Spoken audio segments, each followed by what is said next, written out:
vous passez à Dijon, voici mes meilleures adresses de restaurants. En effet, je vis à Dijon depuis 9 ans maintenant, et puisque la cuisine plus ou moins complexe est une forme d'art, voici la liste de mes restos préférés dans cette ville. N'hésitez pas à dresser également la liste de vos restos préférés dans votre ville, ça peut servir à d'autres, on sait jamais.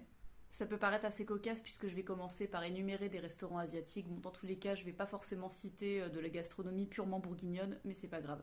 Donc pour commencer, un restaurant que j'aime beaucoup et qui est pas beaucoup fréquenté, j'ai l'impression, c'est La Paillote, pas très loin de la place du théâtre. Si je ne dis pas de bêtises, c'est un restaurant qui propose surtout des spécialités chinoises, vietnamiennes, cambodgiennes et peut-être encore une autre destination, je ne sais plus, pardonnez-moi. C'est pas trop cher et c'est vraiment délicieux. Pour une dizaine d'euros, vous pouvez avoir des plats de nouilles quand même assez copieux. Vous en avez aux légumes classiques pour les végétariens. Vous avez aussi au bœuf, au poulet et au porc. C'est pas souvent que je vois ça, mais leurs nouilles au porc, elles sont succulentes. Et il y a aussi aux crevettes.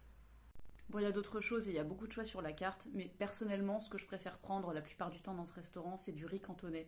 Il est absolument délicieux. Une portion, ça fait un petit peu juste, donc en général, j'en prends deux, je prends à emporter, et j'aime tellement aller me chercher ça quand je sors du conservatoire, admettons, ou de la fac, ou ce que vous voulez. Des fois, j'aime bien faire ce petit détour et aller me chercher ça, et en plus, à chaque fois, les serveurs sont super gentils. Un plaisir, ce restaurant.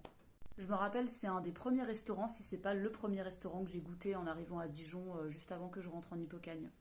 Pour rester dans les restaurants asiatiques, il y a le Palais Nippon aussi qui est très bon. Non, c'est celui-là que j'ai goûté en premier avec une amie, je me rappelle très bien. C'est l'amie avec laquelle j'ai fêté l'anniversaire l'autre jour, pour ceux qui ont regardé mes vidéos. C'est elle qui m'a fait découvrir ce restaurant.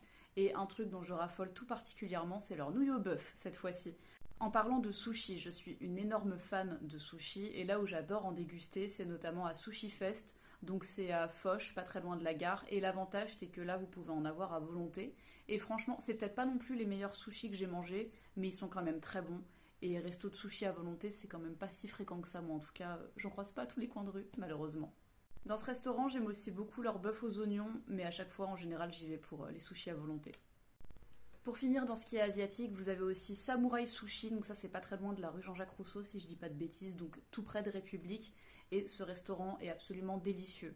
Alors cette fois c'est pas des sushis à volonté, mais ils sont vraiment incroyables, ils sont assez copieux, et pas trop non plus, de manière à ce que ça soit pas trop bourratif, et notamment un truc génial que j'ai trouvé là-bas. Alors parmi les sushis que je préfère, moi il y a ceux à la crevette, et j'avais jamais trouvé des maquis à la crevette. Et là-bas, ça a été la première fois. C'est super bon. Là-bas, ils font des maquis à la crevette avec, je crois que c'est une feuille de menthe ouais, qu'ils rajoutent. C'est incroyablement bon. Et en dehors des sushis, ils proposent aussi notamment des ramen assez originaux. J'en ai vu l'autre fois, c'est une amie qui a appris ça. Un ramen avec du canard et de la fondue de poireaux et ça a l'air délicieux. La prochaine fois que j'y vais, je veux absolument goûter ça.